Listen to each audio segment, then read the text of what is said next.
C'était un homme respecté, fiancé à la femme parfaite et propriétaire d'un empire qui semblait inébranlable.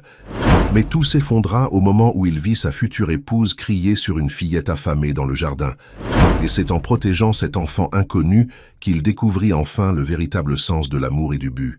Si cette belle histoire de dépassement et d'amour vous a plu, n'oubliez pas de vous abonner à notre chaîne et dites-nous de quelle ville vous nous regardez en continuant. Le soleil de juin baignait les Champs-Élysées d'une lumière dorée, tandis que Maximilien le Roi quittait son bureau dans la tour de verre qui abritait le siège de son empire immobilier, Leroy Construction. À 42 ans, cet homme élégant aux tempes grisonnantes incarnait la réussite à la française. Son costume sur mesure, ses chaussures italiennes et sa montre suisse n'étaient que les signes extérieurs d'une fortune considérable, bâtie en 15 ans de travail acharné et de vision stratégique. Ce jour-là, comme tous les jeudis, Maximilien devait présider une réunion avec ses principaux actionnaires pour discuter de leurs nouveaux projets dans le 16e arrondissement de Paris, un complexe résidentiel de luxe qui promettait de révolutionner les standards de l'habitat haut de gamme. Mais pour la première fois depuis des années, Maximilien se sentait étrangement détaché des chiffres et des projections qui défilaient sur son écran. Son esprit vagabondait ailleurs, vers le château de Versailles, où dans exactement 3 semaines, il épouserait Victoire Dufresne. Victoire. Son nom résonnait dans son esprit comme une promesse. Issue d'une des plus anciennes familles de la haute société parisienne, elle était tout ce qu'un homme comme lui pouvait espérer. Raffinée, cultivée, d'une beauté classique qui ne se démodait pas. Sa présence à ses côtés lors des galas de charité et des dîners mondains avait considérablement renforcé sa position dans les cercles influents de la capitale. Leur rencontre 3 ans plus tôt, lors d'un vernissage à la galerie Perrotin, avait été orchestrée par des amis communs qui avaient immédiatement perçu la complémentarité de leurs ambitions. Monsieur le Roi, la voix de sa secrétaire, Madeleine, le ramena brutalement à la réalité. « Les actionnaires sont arrivés. Ils vous attendent en salle de conférence. » Maximilien ajusta sa cravate, rassembla ses dossiers et afficha le sourire confiant qui avait fait sa réputation. « J'arrive dans 1 minute, Madeleine. Faites-leur servir du champagne. »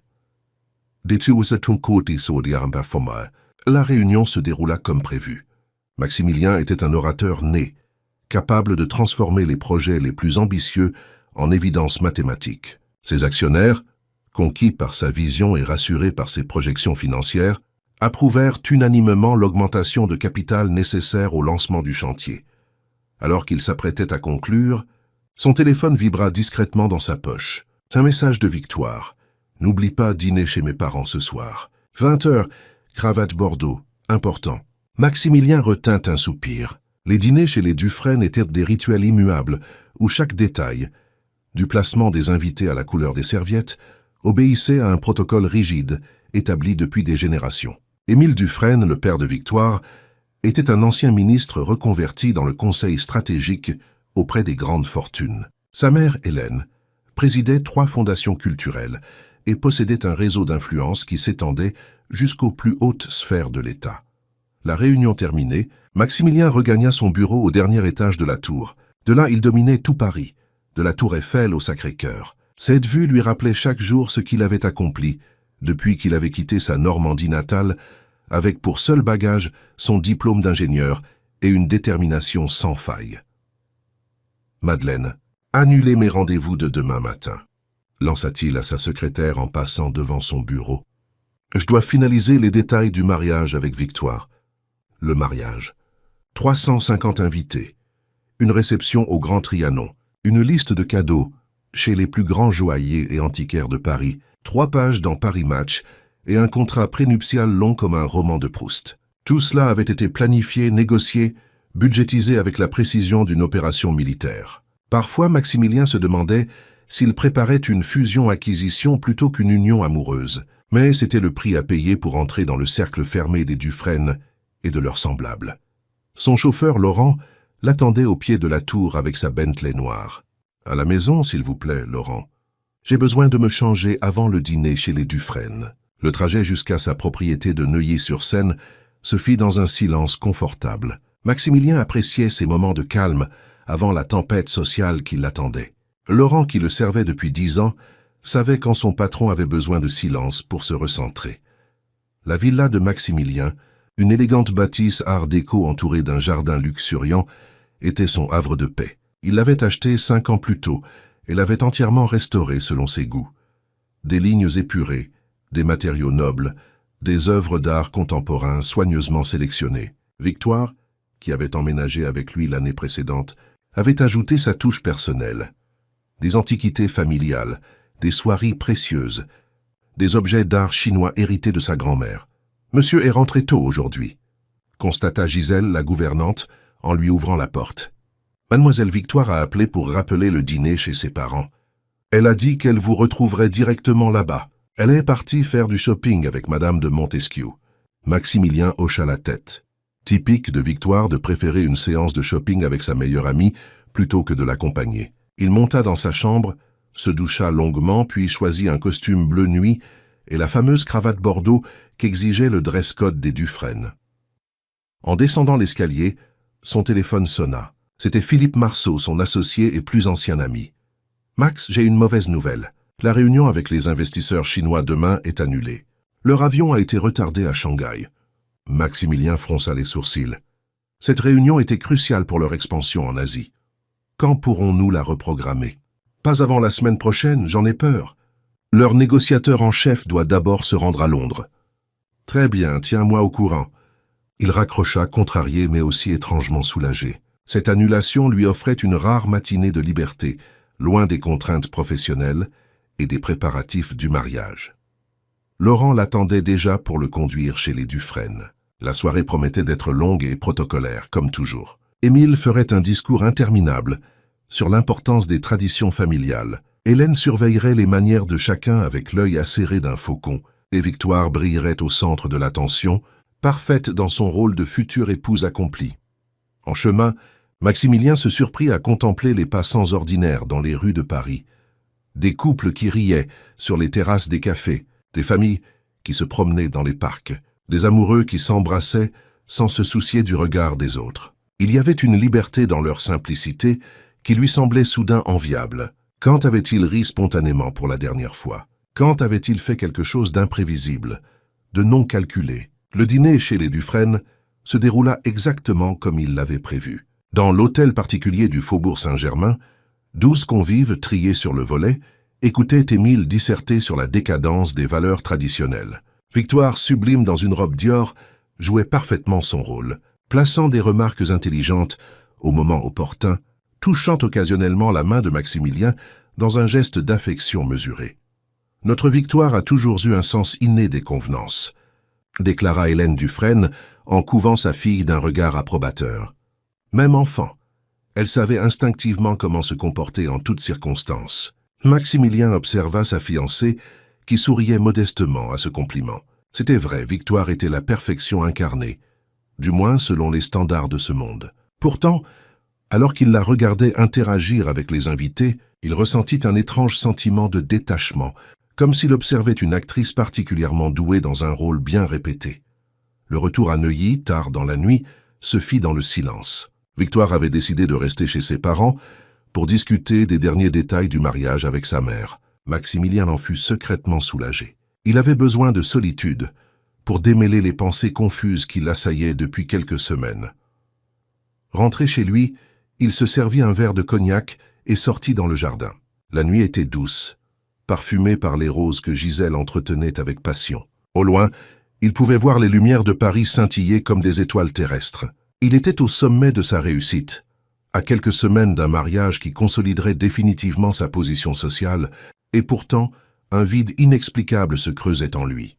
En regagnant sa chambre, Maximilien s'arrêta devant le calendrier où Madeleine avait soigneusement noté tous ses engagements. Demain, une rare matinée libre s'offrait à lui. Il décida spontanément qu'il la passerait chez lui, loin des costumes et des réunions. Une petite respiration avant le tourbillon des semaines à venir. Ce qu'il ignorait, c'est que cette décision impromptue allait changer le cours de sa vie à jamais. Le lendemain matin, Maximilien se réveilla sans le son habituel de son réveil. Pour une fois, il pouvait se permettre de suivre le rythme naturel de son corps. Il resta un moment allongé, savourant le silence de la grande maison. Victoire n'était pas rentrée.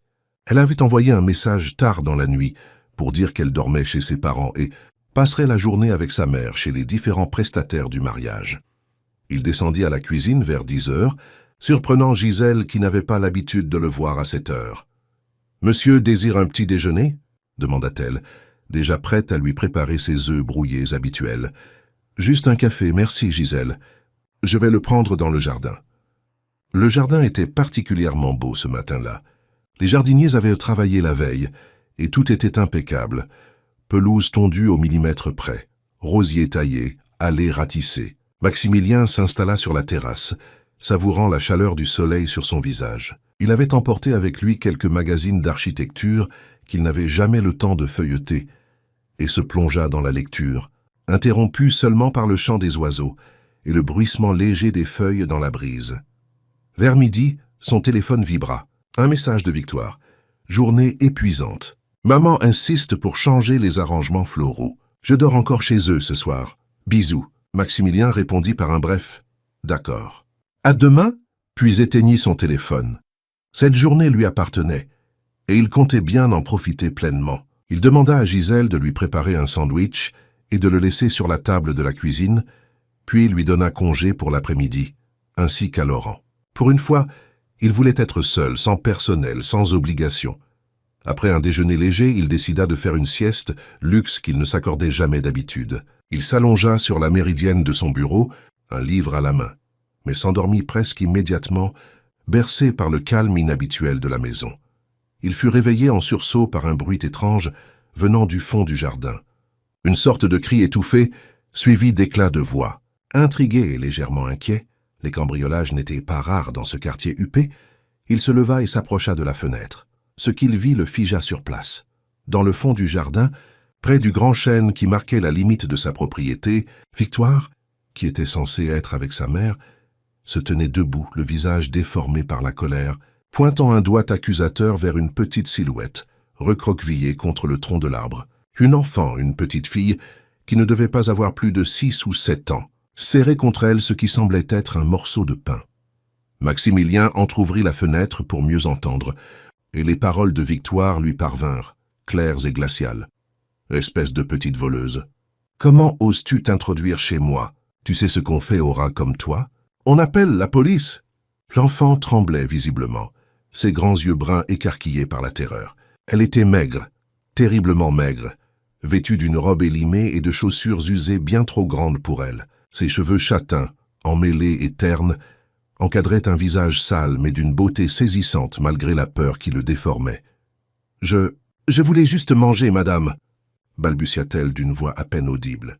« Je n'ai rien pris d'autre, je promets. » Victoire eut un rire méprisant. « Manger?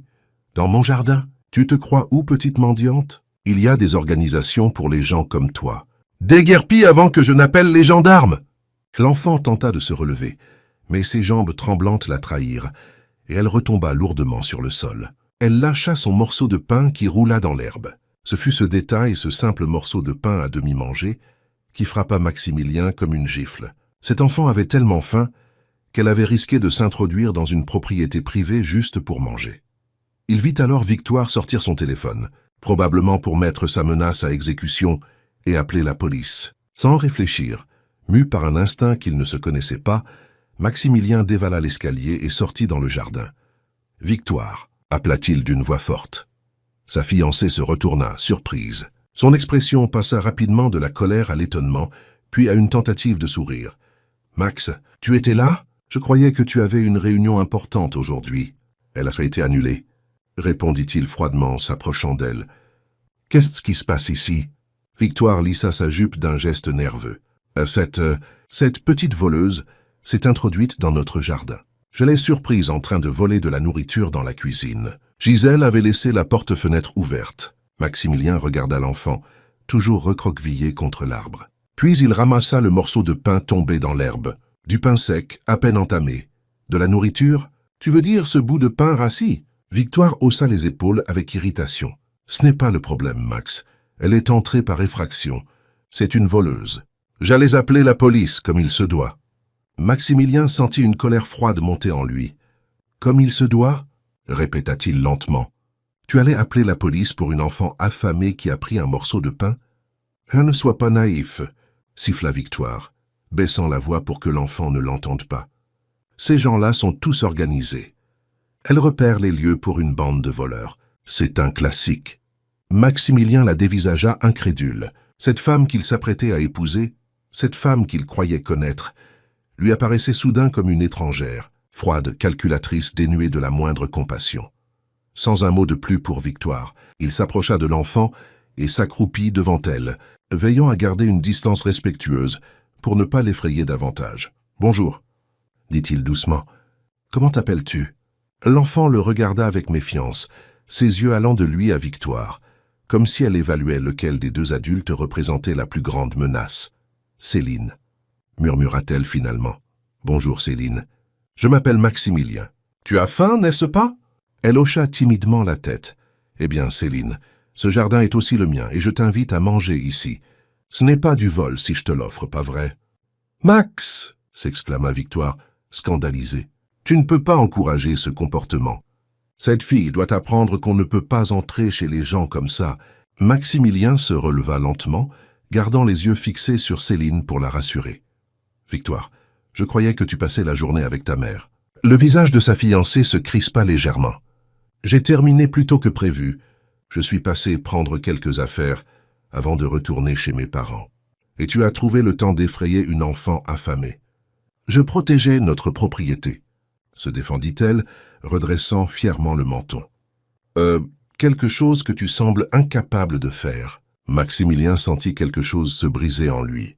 Toutes les fissures qu'il avait ignorées dans leur relation, tous les moments où le comportement de Victoire l'avait mis mal à l'aise, mais qu'il avait excusé au nom de son éducation privilégiée, tout lui revint en mémoire avec une clarté douloureuse. « Notre propriété », répéta-t-il. « Est-ce vraiment tout ce qui compte pour toi, Victoire?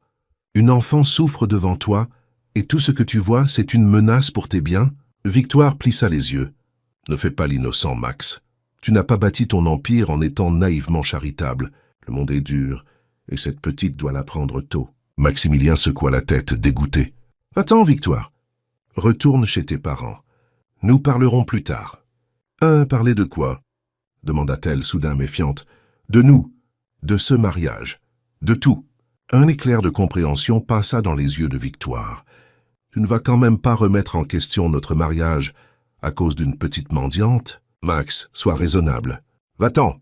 répéta-t-il plus fermement cette fois. « Fais-tu casser s'il te plaît. » Après un long moment de tension, Victoire tourna les talons et s'éloigna vers la maison, non sans jeter un dernier regard venimeux à Céline. Maximilien attendit d'entendre la porte d'entrée claquer, puis le moteur de la voiture de Victoire démarrer et s'éloigner avant de se tourner à nouveau vers l'enfant. « Elle est partie, » dit-il doucement. « Tu n'as plus rien à craindre. » Céline le regardait toujours avec méfiance, mais la faim semblait plus forte que la peur. Maximilien lui tendit la main, paume ouverte. « Viens, allons te préparer quelque chose de meilleur que ce vieux pain. » Après une hésitation, Céline glissa sa petite main dans la sienne. Elle était glacée malgré la chaleur de cette journée de juin. Maximilien la conduisit vers la maison, marchant lentement pour s'adapter à son pas hésitant. Dans la cuisine, il l'invita à s'asseoir au comptoir pendant qu'il ouvrait le réfrigérateur. « Qu'est-ce que tu aimes manger, Céline ?» L'enfant haussa les épaules. « N'importe quoi, » murmura-t-elle. Maximilien sortit du jambon, du fromage, des tomates, de la laitue et commença à préparer un sandwich. Il n'était pas particulièrement doué en cuisine. C'était toujours Gisèle qui s'occupait de ces choses. Mais il se débrouilla pour assembler un repas correct. Il ajouta une pomme, un yaourt et un grand verre de lait qu'il posa devant Céline. « Mange à ton rythme. »« Ah, lui dit-il en s'asseyant en face d'elle. « Personne ne te dérangera. » Céline attaqua le sandwich avec une voracité qui serrait le cœur, mais elle mangeait proprement, avec des gestes mesurés qui trahissaient une éducation soignée. Maximilien l'observait en silence, notant les détails qui racontèrent son histoire. Ses ongles, malgré la saleté, étaient bien coupés courts et nets. Ses cheveux, bien que emmêlés, avaient été coiffés avec soin à une époque pas si lointaine. Et, surtout, sa façon de le remercier d'un murmure après chaque bouchée parlait d'une enfant bien élevée, qui n'avait pas toujours connu la misère. « Tu vis près d'ici, Céline ?» demanda-t-il quand elle eut terminé son repas. Elle secoua la tête. « Je vis nulle part, » répondit-elle simplement. « Et tes parents ?»« Une ombre passa sur le visage de l'enfant. « Elles ne sont plus là. » Maximilien n'insista pas. « Tu as de la famille.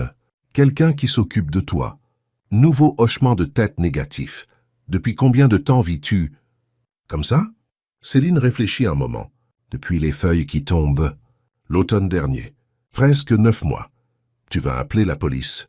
demanda-t-elle soudain, la peur revenant dans sa voix. « Non, » répondit fermement Maximilien. « Je ne vais pas appeler la police. Mais je ne peux pas non plus te laisser retourner dans la rue. » Il réfléchit rapidement. Il ne connaissait rien aux procédures pour les enfants abandonnés, mais il savait que la première étape était de contacter les services sociaux. Toutefois, quelque chose l'empêchait de le faire immédiatement. Cet enfant avait besoin d'aide, oui, mais aussi de confiance et de sécurité. L'envoyer dans le système maintenant, alors qu'elle venait à peine d'accepter sa présence, lui semblait cruel. « Écoute, Céline, » dit-il doucement, « je te propose quelque chose.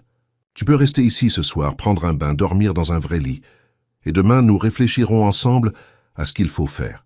D'accord ?» Céline le regarda longuement, ses grands yeux bruns semblant sonder son âme, puis elle hocha lentement la tête. « D'accord. » Cette acceptation simple, cette confiance accordée malgré les épreuves qu'elle avait dû traverser, toucha Maximilien plus profondément qu'aucun contrat signé, qu'aucune reconnaissance professionnelle reçue au cours de sa carrière. Ce qu'il ignorait alors, c'est que ce simple « d'accord » allait marquer le début d'une transformation complète de sa vie, de ses priorités et de sa vision du monde. La soirée se déroula dans une étrange atmosphère de calme et d'incertitude. Maximilien avait montré à Céline la chambre d'amis où elle pourrait dormir, puis lui avait fait couler un bain, déposant sur une chaise des vêtements propres, un t-shirt qui lui servirait de chemise de nuit et qui tombait jusqu'à ses genoux. Gisèle, revenue en début de soirée, avait observé la scène avec un mélange de surprise et de discrétion professionnelle, se contentant de hocher la tête quand Maximilien lui avait demandé de préparer un repas simple pour la petite. « Monsieur, puis-je me permettre ?» commença-t-elle une fois Céline dans la salle de bain. « Pas maintenant, Gisèle », l'interrompit doucement Maximilien. « Je vous expliquerai demain. En attendant, je vous serais reconnaissant de garder cette situation pour vous. » La gouvernante acquiesça, habituée à la discrétion qu'exigeait son emploi auprès de personnes fortunées. Elle prépara un repas léger pour Céline, une soupe de légumes, du poulet grillé et une compote de pommes, que l'enfant mangea avec le même mélange de voracité et de retenue que le sandwich de midi. Pendant ce temps, Victoire avait appelé 3 fois. Maximilien avait laissé sonner, incapable pour l'instant de formuler ce qu'il ressentait. Il avait besoin de temps pour assimiler ce qui s'était passé, pour comprendre ce que cela signifiait pour lui, pour eux, pour l'avenir qu'il avait soigneusement planifié.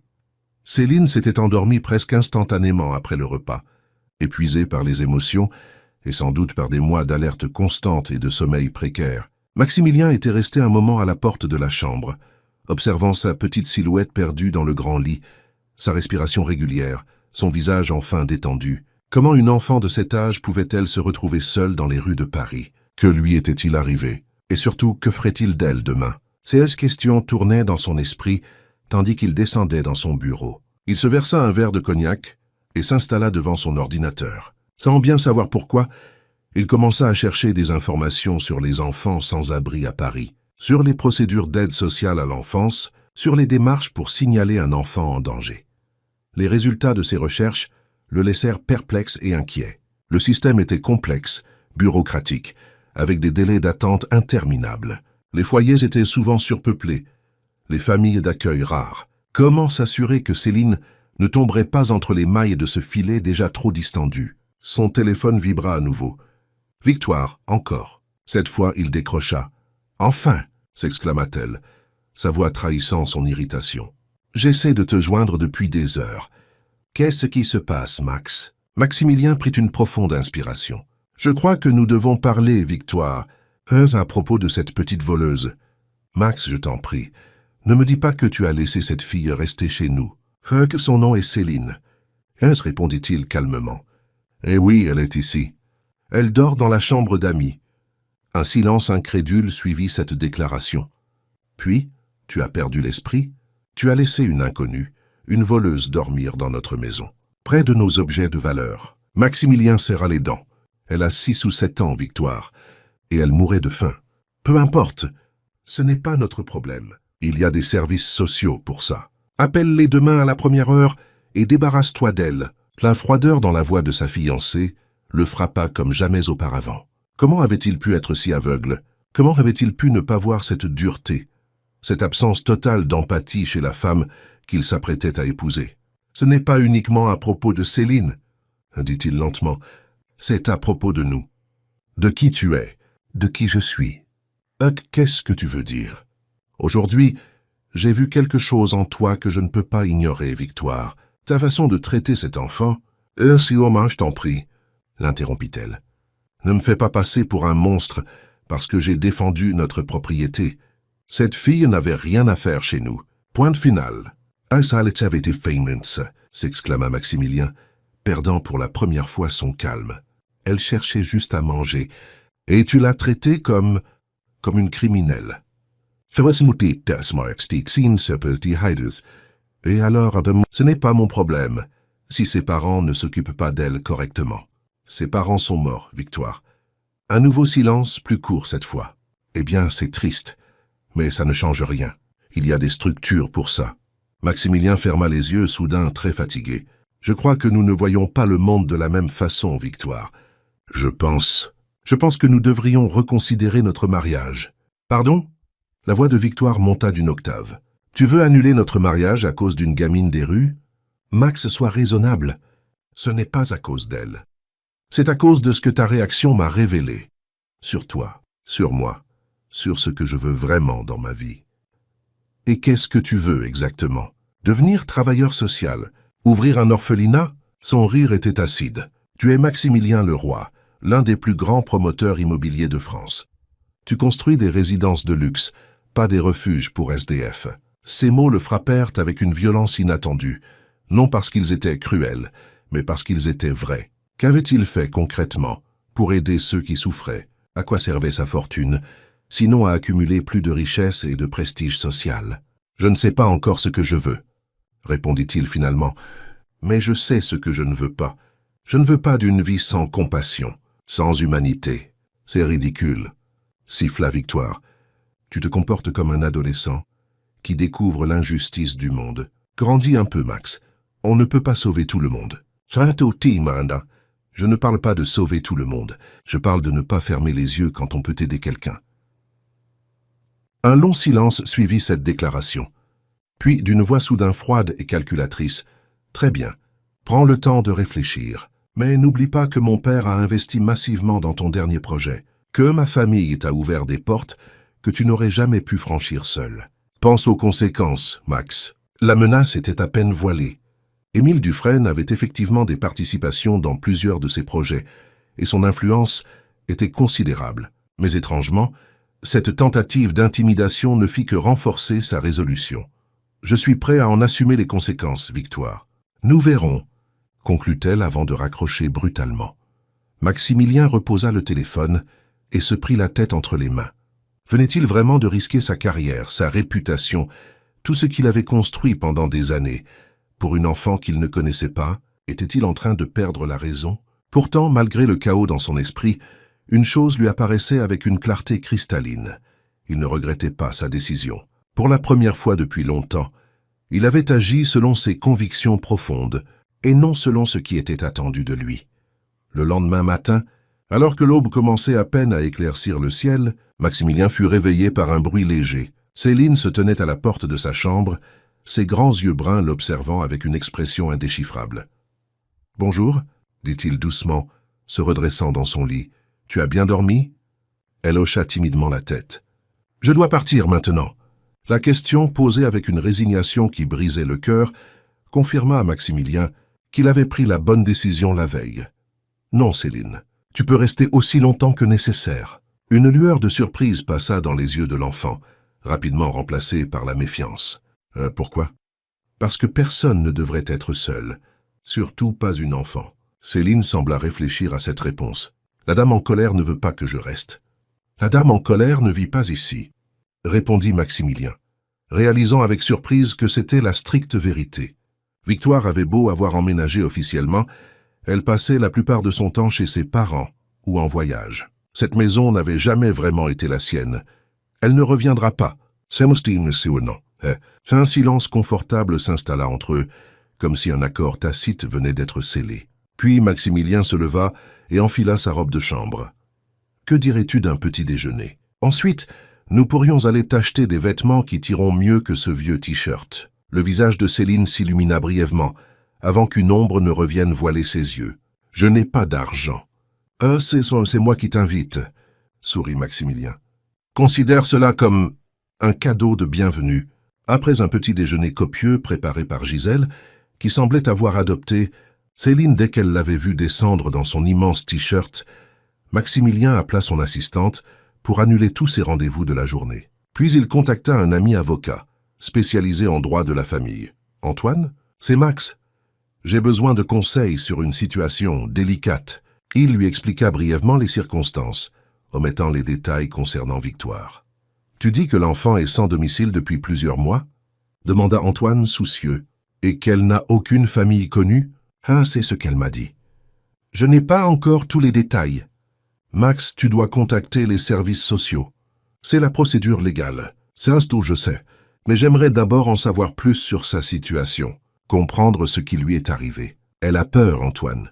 Je ne veux pas la traumatiser davantage. » Son ami soupira à l'autre bout de la ligne. « Je comprends, mais ne tarde pas trop. Plus tu attends, plus ce sera compliqué légalement. Et ne t'attache pas trop à elle, Max.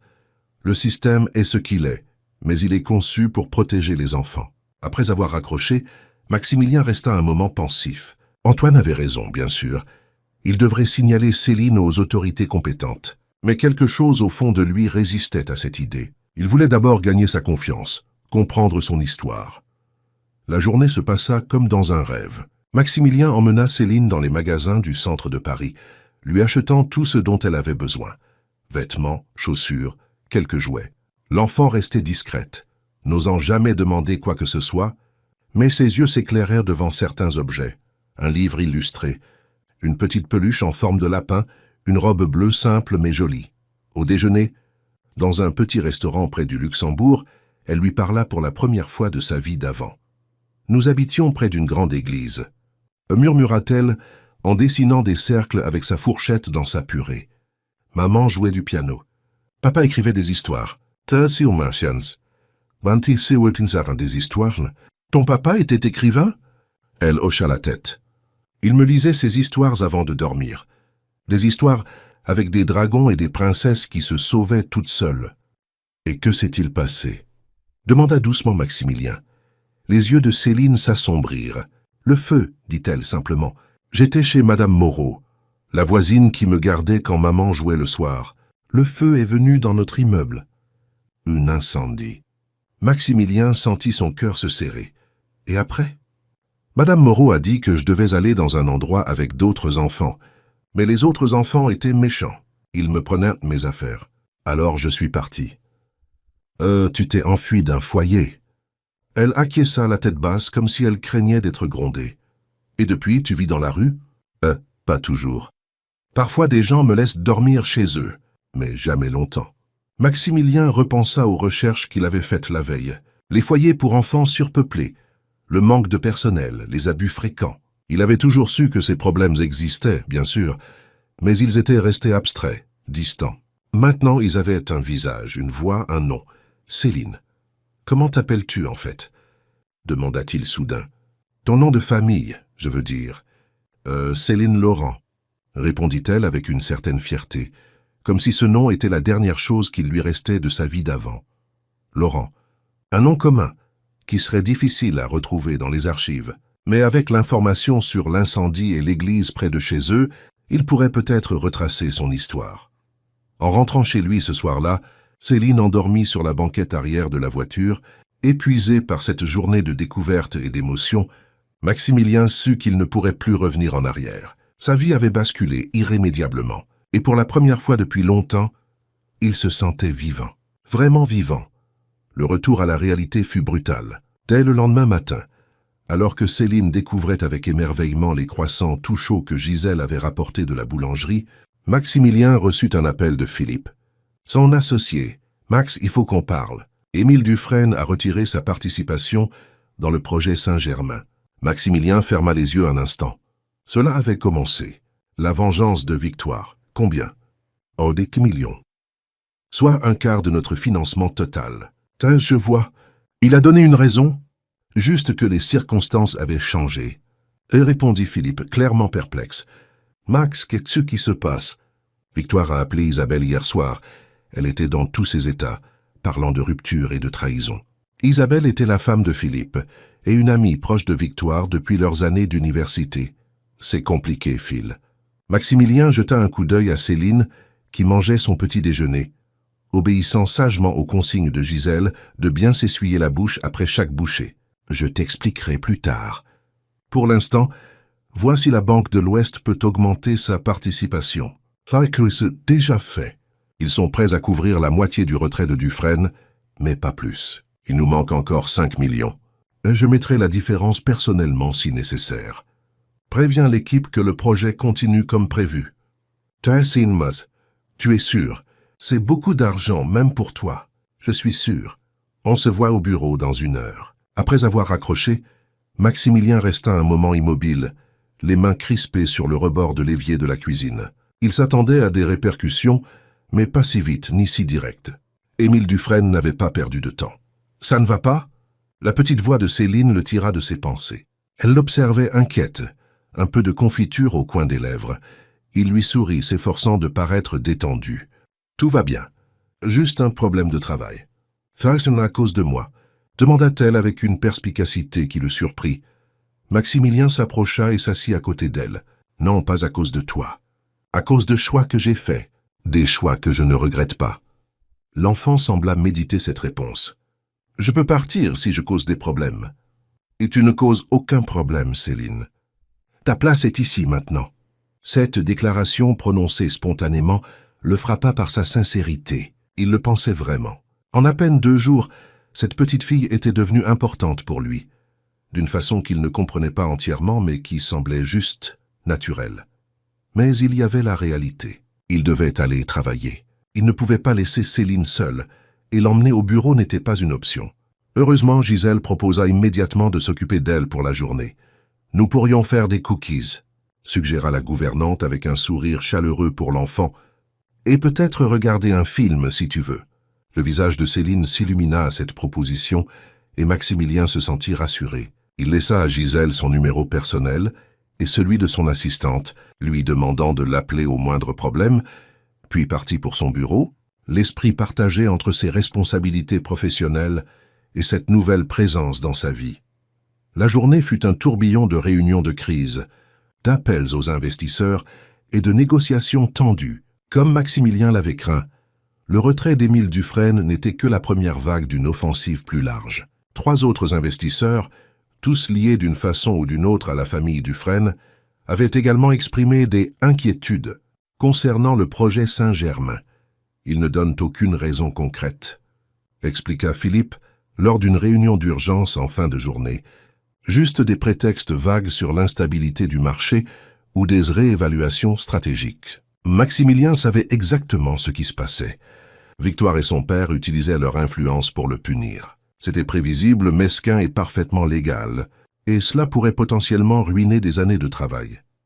Le projet Saint-Germain était son plus ambitieux à ce jour, un complexe résidentiel de luxe avec commerce, restaurant gastronomique et espace culturel, en plein cœur du quartier le plus prisé de Paris. Une innovation architecturale et écologique qui devait être la vitrine de sa vision pour l'immobilier de demain. Les travaux avaient déjà commencé. Les premières fondations étaient posées. Impossible de faire marche arrière sans perdre des dizaines de millions. Nous avons encore 3 investisseurs solides, affirma-t-il à son équipe, affichant une confiance qu'il ne ressentait qu'à moitié. Et je vais personnellement garantir tout manque de financement temporaire.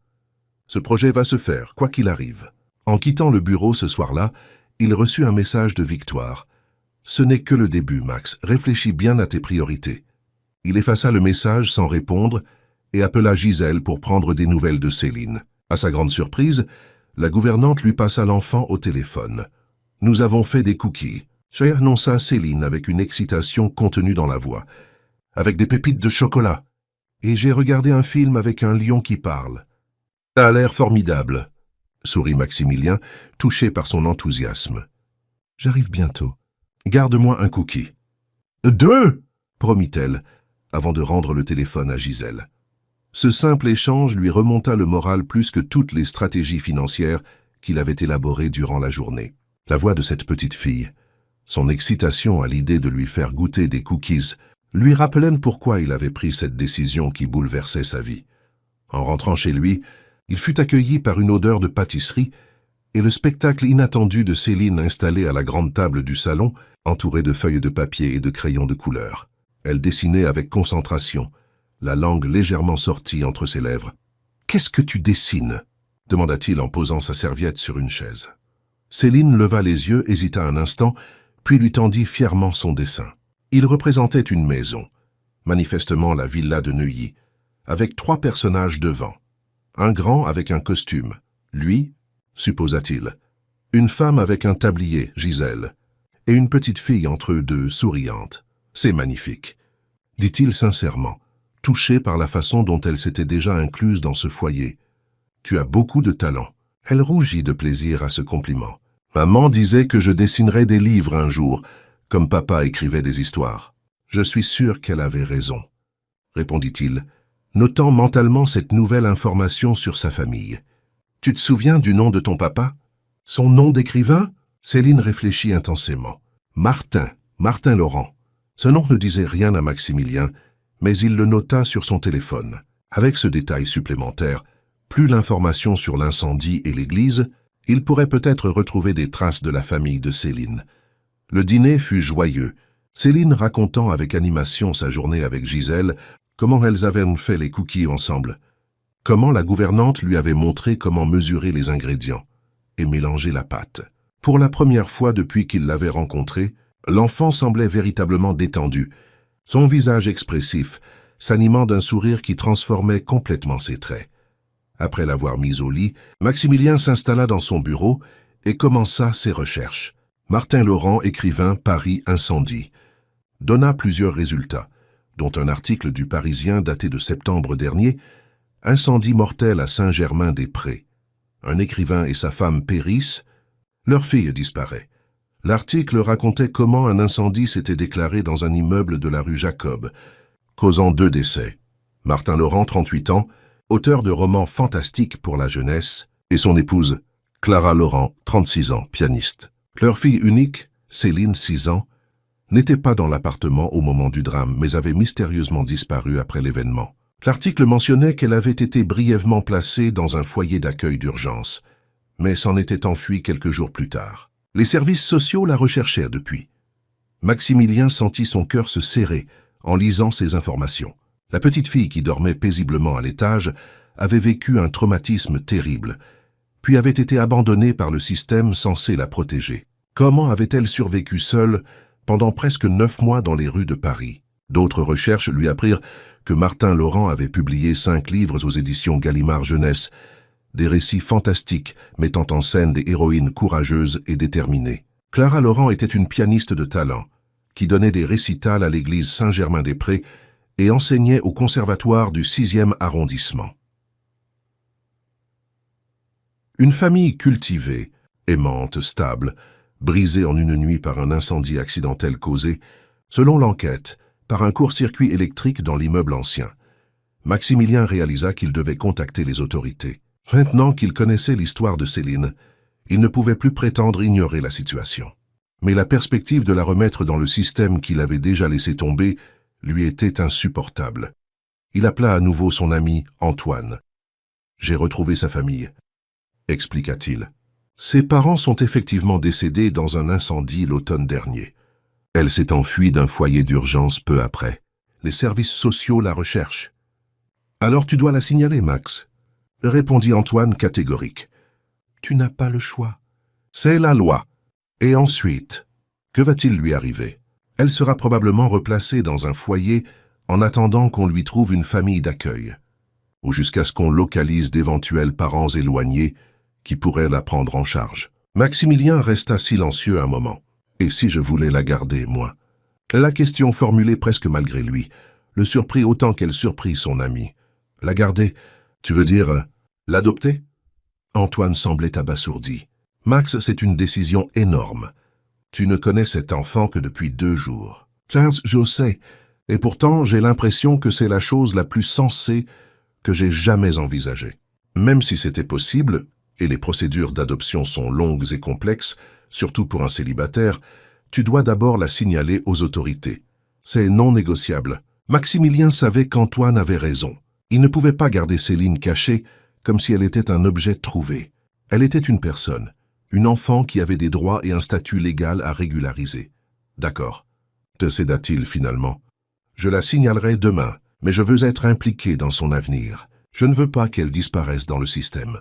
Ok, tu peux demander à être considéré comme famille d'accueil temporaire pendant que ton dossier d'adoption est étudié. Mais je dois te prévenir, Max, avec ton emploi du temps chargé, ton statut de célibataire récemment séparé, et le fait que tu n'as aucun lien préexistant avec cet enfant, tes chances ne sont pas excellentes. Ces mots tombèrent comme un coup près. Maximilien réalisa soudain qu'il pourrait perdre Céline, la voir emmenée par des travailleurs sociaux pour être placée chez des inconnus. Cette perspective lui était devenue intolérable, en l'espace de quelques jours. Que me conseilles-tu? Marmen, sois honnête. Explique comment tu l'as trouvé, pourquoi tu veux l'aider. Montre que tu peux lui offrir un environnement stable et aimant. Et prépare-toi à devoir te battre. Les services sociaux sont débordés, mais ils prennent très au sérieux le bien-être des enfants. Après avoir raccroché, Maximilien monta à l'étage et entr'ouvrit doucement la porte de la chambre où dormait Céline. Dans la pénombre, il distingua sa petite silhouette paisiblement endormie, serrant contre elle la peluche lapin qu'il lui avait achetée la veille. « Si fragile, si confiante.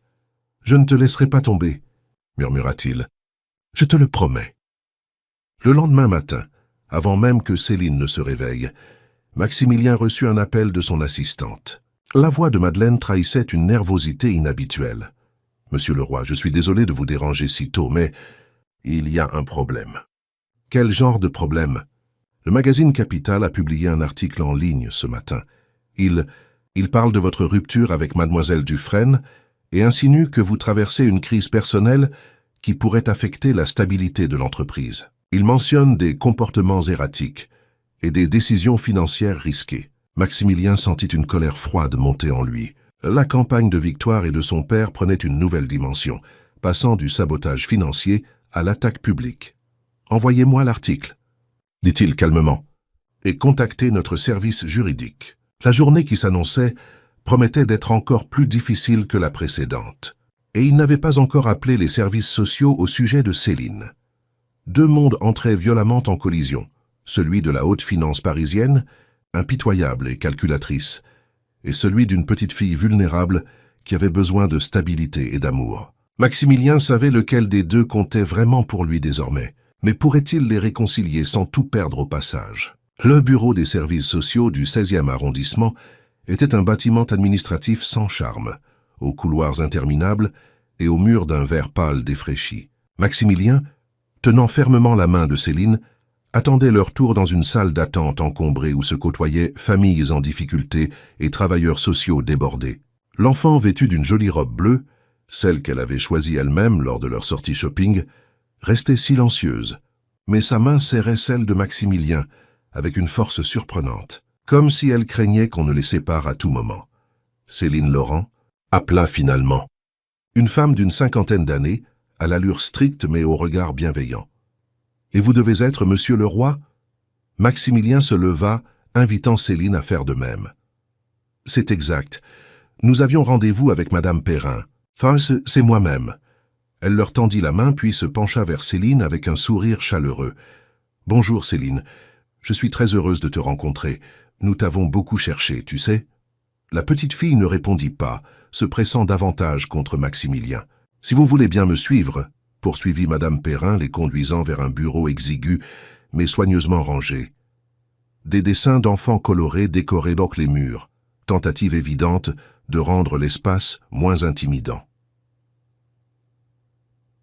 Pendant les 2 heures qui suivirent, Maximilien expliqua en détail comment il avait trouvé Céline, omettant délibérément le rôle exact de Victoire dans l'histoire pour ne pas embarrasser davantage l'enfant.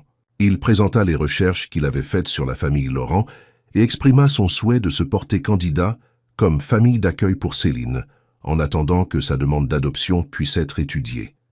Madame Perrin l'écouta attentivement, prenant des notes, posant occasionnellement des questions précises sur sa situation personnelle et professionnelle. Elle s'adressa ensuite directement à Céline, avec une douceur et un professionnalisme qui impressionnèrent Maximilien.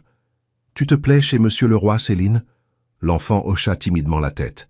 « Tu te sens en sécurité là-bas ?» Nouveau hochement, plus affirmé cette fois. « Tu sais, nous devons nous assurer que tous les enfants comme toi ont un endroit sûr où vivre, avec des adultes qui prennent bien soin d'eux. »« Je sais, » murmura Céline. « Avant, dans l'autre endroit, ce n'était pas bien. Les grands me prenèrent mes affaires, et personne ne lisait d'histoire le soir. » Madame Perrin échangea un regard avec Maximilien. L'autre endroit, c'était le foyer d'accueil d'urgence où tu as été placé après. Après l'incendie, Céline acquiesça. « Je comprends que ça a été difficile pour toi. Mais s'enfuir n'était pas la solution, tu sais. C'était dangereux. »« Je sais, » répéta Céline, baissant les yeux. « Mais maintenant j'ai un endroit. Avec Monsieur Max et Gisèle, on fait des cookies. » Cette déclaration simple, formulée, avec la logique implacable de l'enfance, arracha un sourire à Madame Perrin. Elle se tourna vers Maximilien. « Monsieur le roi, je dois être franche avec vous. Votre situation, un homme célibataire sans expérience parentale, avec un emploi très prenant, n'est pas idéale selon nos critères habituels pour un placement familial. » Maximilien sentit son cœur se serrer. « Cependant, poursuivit-elle, je vois aussi que Céline se sent en sécurité avec vous, ce qui est remarquable étant donné ce qu'elle a traversé. Et votre démarche spontanée pour la signaler, au service compétent plutôt que de la garder cachée, joue en votre faveur. » Elle consulta ses notes une dernière fois. « Voici ce que je propose. Nous allons procéder à une évaluation complète de votre domicile et de votre situation. En attendant, compte tenu des circonstances exceptionnelles et du lien qui semble s'être établi entre vous deux, je vais recommander que Céline reste provisoirement sous votre garde, avec des visites régulières de nos services. » Maximilien laissa échapper un soupir de soulagement. « Merci, Madame Perrin. Je vous assure que je ferai tout ce qui est en mon pouvoir pour offrir à Céline la stabilité et l'affection dont elle a besoin. »« J'en suis persuadée, » sourit la travailleuse sociale. « Mais comprenez bien que ce n'est qu'une première étape. Le processus d'adoption, si vous persistez dans cette voie, sera long et rigoureux. » En quittant le bureau des services sociaux, Maximilien sentit un mélange de soulagement et d'appréhension. Il avait obtenu un sursis, mais rien n'était encore gagné. Céline, pour sa part, semblait simplement heureuse de ne pas avoir été séparée de lui. « On rentre à la maison ?» demanda-t-elle, sa petite main toujours fermement agrippée à la sienne. « Oui, on rentre à la maison », confirma-t-il, ému par la simplicité de cette question qui contenait tant d'espoir. Les jours qui suivirent établirent progressivement une routine dans leur vie commune. Chaque matin, Maximilien emmenait Céline à l'école primaire du quartier, où la directrice, sensible à sa situation particulière, avait accepté de l'intégrer en milieu d'année dans une classe de CP. L'enfant, intelligente et curieuse malgré les mois d'errance, rattrapait rapidement son retard, particulièrement en lecture, héritage probable de son père écrivain. « Elle a un potentiel remarquable », lui confia son institutrice lors d'un bref entretien, « et une sensibilité artistique évidente. Vous devriez voir ses dessins, Monsieur le Roi. Il raconte des histoires complètes, avec une richesse de détails étonnante pour son âge. » Ces petites victoires quotidiennes contrebalançaient les difficultés professionnelles que Maximilien continuait de rencontrer. La campagne de dénigrement orchestrée par les Dufresne avait porté ses fruits. 2 autres investisseurs s'étaient retirés du projet Saint-Germain et une rumeur persistante circulait dans les milieux financiers concernant sa stabilité émotionnelle. Philippe, fidèle à leur amitié de 20 ans, restait son plus ferme soutien. « Ils ne peuvent pas te détruire, Max », lui assura-t-il lors d'un déjeuner en tête-à-tête. « Tu as bâti cette entreprise sur des fondations solides.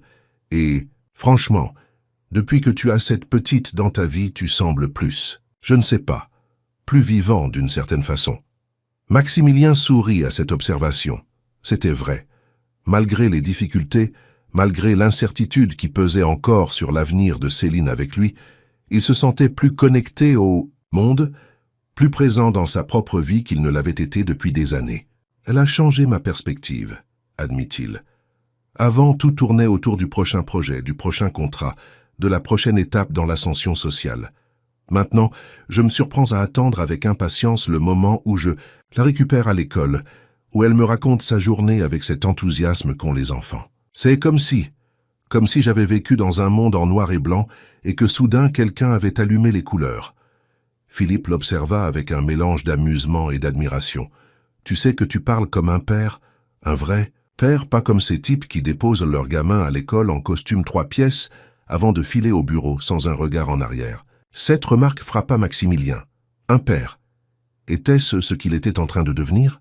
L'idée, au lieu de l'effrayer comme elle l'aurait fait quelques semaines plus tôt, le remplit d'une étrange sérénité. Le week-end suivant, il emmena Céline à Saint-Germain-des-Prés, près de l'immeuble où elle avait vécu avec ses parents. Il n'était pas certain que ce soit une bonne idée de la confronter à ses souvenirs, mais Madame Perrin avait suggéré que faire face au passé pourrait l'aider à guérir. Ils s'assirent sur un banc face à l'église, écoutant les cloches sonner midi. Céline resta silencieuse un long moment, son regard fixé sur un bâtiment de l'autre côté de la rue, partiellement recouvert d'échafaudage, son ancien foyer, en cours de rénovation après l'incendie. « Tu veux me raconter comment c'était, de vivre ici ?» demanda doucement Maximilien. Céline haussa légèrement les épaules. C'était petit, pas comme ta maison. Mais il y avait des livres partout, et le piano de maman près de la fenêtre. Elle jouait bien. Très bien. Des chansons tristes parfois, mais belles. Elle tourna vers lui ses grands yeux bruns. « Tu crois qu'il me voite maintenant ?» La question d'une simplicité déchirante prit Maximilien au dépourvu. « Je ne sais pas, Céline. Que penses-tu » ? « Je pense que oui, » répondit-elle avec une assurance surprenante. Maman disait que les gens qui nous aiment nous regardent toujours, même quand on ne les voit pas. Comme quand elle jouait du piano dans une grande salle et que je l'écoutais de loin. Maximilien sentit sa gorge se nouer devant cette sagesse enfantine. « Je pense que ta maman avait raison, » murmura-t-il, « et je suis sûr qu'il serait très fier de voir comme tu es courageuse et forte. »« Et toi ?» demanda-t-elle soudain. « Tu as une maman qui te regarde ?» Il sourit tristement. « Oui, elle est partie quand j'étais un peu plus grand que toi. »« Et ton papa ?»« Lui aussi. » Céline médita cette information, puis glissa sa main dans celle de Maximilien. « Alors on est pareil, » conclut-elle simplement. Ce moment de communion silencieuse fut interrompu par une voix féminine qui appelait son nom. Maximilien se retourna pour voir une femme élégante d'une 60aine d'années qui s'approchait d'eux, le visage illuminé par la surprise et l'émotion. « C'est Céline. Est-ce bien toi, ma petite ?» L'enfant se tendit légèrement, puis son expression s'éclaira en reconnaissant la femme. « Madame Moreau. » La femme s'approcha, visiblement émue. « Oh, ma chérie, nous t'avons tellement cherché, quand j'ai appris que tu t'étais enfuie de ce foyer. » Elle se tourna vers Maximilien, l'interrogeant du regard. « Je suis Elisabeth Moreau, l'ancienne voisine des Laurent. Je gardais parfois Céline quand Clara donnait des concerts. » Maximilien se présenta à son tour, expliquant brièvement comment il avait rencontré Céline et la situation actuelle. Madame Moreau l'écouta avec attention, son regard allant de l'homme à l'enfant avec une curiosité bienveillante. « Je vois que la Providence a veillé sur toi, ma petite, » dit-elle, finalement à Céline. « Monsieur le roi semble prendre grand soin de toi. »« On fait des cookies, » confirma solennellement Céline, arrachant un sourire à l'ancienne voisine. « J'aimerais beaucoup vous parler plus longuement, » proposa Maximilien. « Vous avez connu les parents de Céline. Vous pourriez peut-être me dire... »« Bien sûr, » accepta Madame Moreau. « Je serais ravi de partager mes souvenirs de Martin et Clara avec vous deux. Ils étaient des personnes extraordinaires. » Ils échangèrent leurs coordonnées, et Maximilien promit de l'inviter prochainement pour un thé. Cette rencontre fortuite lui apparaissait comme un signe, une confirmation qu'il était sur la bonne voie. Grâce à Madame Moreau, Céline pourrait maintenir un lien avec son passé, avec l'histoire de ses parents, tout en construisant une nouvelle vie. En rentrant à Neuilly ce soir-là, Maximilien fit un détour par une librairie et acheta tous les livres de Martin Laurent qu'il put trouver. Ces histoires de princesses courageuses et de dragons bienveillants représentaient un héritage précieux pour Céline, un moyen de garder vivante la mémoire de son père. Cette nuit-là, pour la première fois, c'est lui qui lui lut une histoire avant de dormir, une histoire écrite par son père. Céline l'écouta avec une attention totale, reconnaissant parfois des passages qu'elle semblait connaître par cœur ses lèvres formant silencieusement les mots en même temps que Maximilien les prononçait. Papa faisait des voix différentes pour chaque personnage, commenta-t-elle quand il eut terminé. Je ne suis pas aussi doué que lui.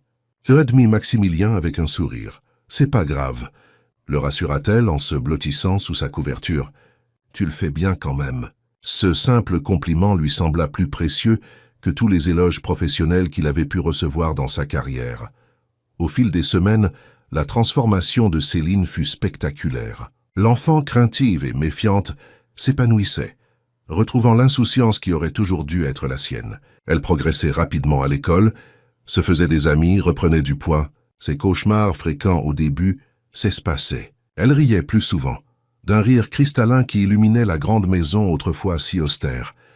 Mais la transformation de Maximilien était peut-être encore plus remarquable. L'homme d'affaires implacable, obsédé par la réussite et l'image sociale, découvrait d'autres valeurs, d'autres priorités. Il aménageait son emploi du temps pour être présent aux sorties d'école, assister aux réunions parents-professeurs avec un intérêt sincère, apprenait à cuisiner des plats simples que Céline aimait. Ses associés et collaborateurs notèrent ce changement avec un mélange de perplexité et de respect. Certains le trouvaient plus humain, d'autres s'inquiétaient de le voir moins agressif dans les négociations. Mais tous reconnaissaient que sa vision des affaires évoluait vers quelque chose de plus équilibré, de plus durable. Un matin, alors qu'il préparait le petit déjeuner pour Céline avant l'école, une habitude qu'il avait prise malgré les protestations initiales de Gisèle qui estimait que c'était son travail, son téléphone sonna. C'était Madeleine, son assistante. « Monsieur Leroy, excusez-moi de vous déranger si tôt, mais j'ai pensé que vous voudriez savoir immédiatement. Hermès Développement vient de nous contacter. Ils sont intéressés pour entrer dans le projet Saint-Germain à hauteur de 15 millions d'euros. » Maximilien faillit lâcher la casserole où chauffait le lait pour le chocolat de Céline. Hermès Développement était l'un des plus gros fonds d'investissement immobilier d'Europe, connu pour sa vision à long terme et son engagement dans des projets innovants. C'est une excellente nouvelle, Madeleine. Comment nous ont-ils trouvés? Apparemment, leur directeur a lu un article sur vos difficultés avec le projet et a été impressionné par votre détermination à le maintenir malgré les retraits d'investisseurs. Il a mentionné aussi avoir apprécié votre... Attendez, je cite exactement. Votre courage moral face aux pressions et votre vision plus humaine du développement urbain. Maximilien resta silencieux un instant. Ces mots résonnaient étrangement avec sa propre perception de l'évolution qu'il avait connue ces dernières semaines. « Monsieur Leroy, vous êtes toujours là ?»« Oui, Madeleine. Organisez une réunion dès que possible. Et merci. » Il raccrocha, pensif, puis se tourna vers Céline qui venait d'entrer dans la cuisine, ses cheveux châtains encore ébouriffés par le sommeil. « Bonjour, petit lapin. Bien dormi ?» Elle hocha la tête, grimpant sur son tabouret. « J'ai rêvé que nous avions un chien. Un grand chien gentil qui s'appelait Cachou. » Maximilien sourit, lui servant son chocolat chaud. « Un chien, hein? C'est une idée à considérer. Potentienne. Yuiraj, pour de vrai ?» Ses yeux s'écarquillèrent d'espoir. « Pour de vrai. Mais d'abord petit déjeuner, école. Et moi j'ai une réunion importante aujourd'hui. À propos de construire des maisons ?» Exactement. Des maisons où des familles pourront vivre heureuses. En prononçant ces mots, Maximilien réalisa qu'ils avaient pris un sens nouveau pour lui. Ce n'étaient plus seulement des bâtiments, des investissements, des profits, c'étaient des foyers, des lieux où, comme dans sa propre maison désormais, la vie pouvait s'épanouir, où des liens pouvaient se tisser, où des blessures pouvaient guérir. Et cette révélation lui donna une idée qui allait transformer non seulement sa vie et celle de Céline, mais potentiellement celle de nombreux autres enfants dans leur situation. L'automne parisien teintait les jardins du Luxembourg d'or et de cuivre. Assis sur un banc face au bassin où les enfants faisaient naviguer des petits voiliers, Maximilien observait Céline, qui s'était jointe au jeu, guidant avec concentration son bateau loué pour l'occasion. 6 mois s'étaient écoulés depuis leur première rencontre dans le jardin de Neuilly. 6 mois de transformation profonde, de batailles administratives, de remises en question, mais aussi de joie simple et de complicité grandissante.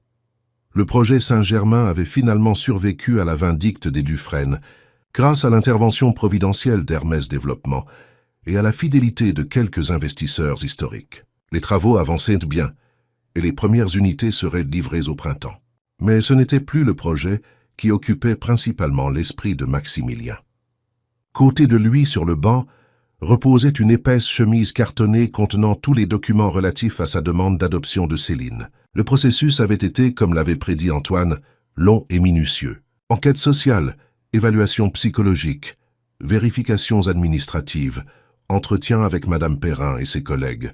Chaque étape avait été à la fois un défi et une confirmation de sa détermination. Je n'ai jamais vu quelqu'un transformer aussi radicalement son mode de vie pour accueillir un enfant. Elle lui avait confié Madame Perrin lors de leur dernier entretien. Vous avez réorganisé votre emploi du temps professionnel, aménagé votre maison, suivi des formations à la parentalité. Peu de candidats à l'adoption font preuve d'un tel engagement. Maximilien avait souri à ce commentaire. Il n'avait pas l'impression d'avoir fait des sacrifices. Chaque ajustement dans sa vie lui semblait naturel, nécessaire, comme si le chemin qu'il suivait depuis des années avait toujours dû le mener à ce tournant décisif. « Monsieur Max, regarde !» l'appela Céline depuis le bord du bassin, pointant fièrement son petit voilier qui fendait l'eau avec grâce. « Il va plus vite que tous les autres, Zare. » Il lui fit un signe de la main, admirant non pas tant le bateau que la transformation de l'enfant. Céline n'était plus l'ombre apeurée qu'il avait trouvée dans son jardin. Ses joues s'étaient arrondies. Ses yeux brillaient de cette étincelle propre à l'enfance insouciante. Ses gestes étaient plus assurés. À l'école, elle excellait particulièrement en lecture et en arts plastiques, et avait formé une amitié solide avec 2 autres filles de sa classe. Elle parlait toujours de ses parents biologiques, mais sans cette douleur aiguë des premiers temps. Grâce aux visites régulières de Madame Moreau, qui lui racontait des anecdotes sur Martin et Clara, elle intégrait progressivement leurs souvenirs dans son histoire personnelle, comme un chapitre précieux mais achevé de sa vie. Son téléphone vibra dans sa poche. Un message d'Antoine. « Appelle-moi dès que possible. Bonnes nouvelles. » Le cœur de Maximilien fit un bond. Son avocat et ami s'occupaient des dernières formalités administratives de la procédure d'adoption. S'il parlait de bonnes nouvelles, cela ne pouvait signifier qu'une chose. « Céline » appela-t-il. « Il est temps de rentrer. » La petite fille fit la moue, mais ramena docilement son bateau à la cabane du loueur. Sur le chemin du retour, Maximilien lui proposa un détour par leur glacier préféré de Saint-Germain, une petite adresse italienne où Céline commandait invariablement une glace pistache et chocolat. Installés à la terrasse, savourant leur coupe sous le soleil automnal, Maximilien observait Céline avec une émotion difficilement contenue. Devait-il lui annoncer maintenant la possible nouvelle? Ou attendre d'avoir parlé à Antoine pour être certain? « First, tu as l'air bizarre », commenta Céline en léchant sa cuillère. « Tu as des soucis avec ton travail ?» Cette capacité qu'elle avait développée à percevoir ses états d'âme ne cessait de le surprendre. « Non, petit lapin. En fait, je pense à quelque chose de très important. À quoi? À notre famille, à toi et moi. » Elle le regarda avec une intensité qui rappelait souvent à Maximilien qu'elle n'était pas une enfant ordinaire, que ses épreuves l'avaient dotée d'une maturité précoce sur certains aspects. « Tu veux toujours être mon nouveau papa ?» demanda-t-elle directement. La question le prit au dépourvu. Il n'avait jamais formulé les choses ainsi, parlant toujours de adoption, en termes administratifs, de vivre ensemble, sur le plan pratique. Le mot « papa » n'avait jamais été prononcé, comme un territoire sacré qu'il n'osait pas fouler. « Oui, Céline, si tu es d'accord, j'aimerais beaucoup être ton nouveau papa. » Elle hocha la tête, comme si elle venait simplement de confirmer un fait déjà établi. « Je sais, Madame Moreau dit que mes premiers parents seraient contents parce que tu me lis les histoires de papa et que tu m'as appris la chanson préférée de maman sur le piano. » Maximilien sourit à cette logique enfantine qui contenait pourtant une profonde vérité. Ces derniers mois, il avait consciemment intégré des éléments de la vie précédente de Céline, les livres de son père, les mélodies que sa mère jouait, pour créer une continuité dans son existence, pour lui montrer que son passé n'était pas effacé, mais honoré dans leur nouvelle vie ensemble. « Alors, tu serais d'accord pour que je devienne officiellement ton papa ?»« Oui, » répondit-elle simplement. Puis après avoir avalé une dernière cuillerée de glace, « Est-ce que je devrais t'appeler papa maintenant ?» La question était posée sans émotion apparente, comme une simple clarification pratique. Maximilien sentit pourtant son cœur se serrer. « Tu peux m'appeler comme tu préfères, Céline. Monsieur Max comme maintenant, ou Max tout court, ou... Papa, si un jour tu en as envie. » Il n'y a pas de règle. Elle sembla réfléchir sérieusement à cette question, puis hocha la tête. D'accord. Je réfléchirai. De retour à Neuilly, Maximilien installa Céline devant un dessin animé, un luxe qu'il ne lui accordait qu'occasionnellement, et s'isola dans son bureau pour appeler Antoine. « Alors » demanda-t-il sans préambule dès que son ami décrocha. « Le juge a signé l'ordonnance d'adoption ce matin », annonça Antoine, la joie évidente dans sa voix. « Félicitations, Max. Tu es officiellement le père de Céline Laurent Leroy. » Maximilien dut s'asseoir, les jambes soudain tremblantes. Malgré tous les signes positifs des dernières semaines, une part de lui avait continué à craindre un refus de dernière minute. Un détail administratif qui bloquerait tout. C'est définitif. Il n'y a plus de recours possible? Plus de délai? C'est définitif, y confirma Antoine. L'acte d'adoption sera transcrit sur les registres d'état civil dans les prochains jours. Céline portera légalement ton nom ajouté au sien. Elle est ta fille aux yeux de la loi, avec tous les droits et responsabilités que cela implique. Quinze Laurent Leroy, répéta Maximilien, savourant la sonorité de ce nouveau nom composé qui symbolisait parfaitement la fusion de leurs histoires, la continuité entre le passé de Céline et leur avenir commun. Après avoir raccroché, il resta un moment immobile, assimilant la nouvelle. Puis il rejoignit Céline au salon. Elle leva les yeux vers lui, interrogative, percevant sans doute le changement dans son attitude.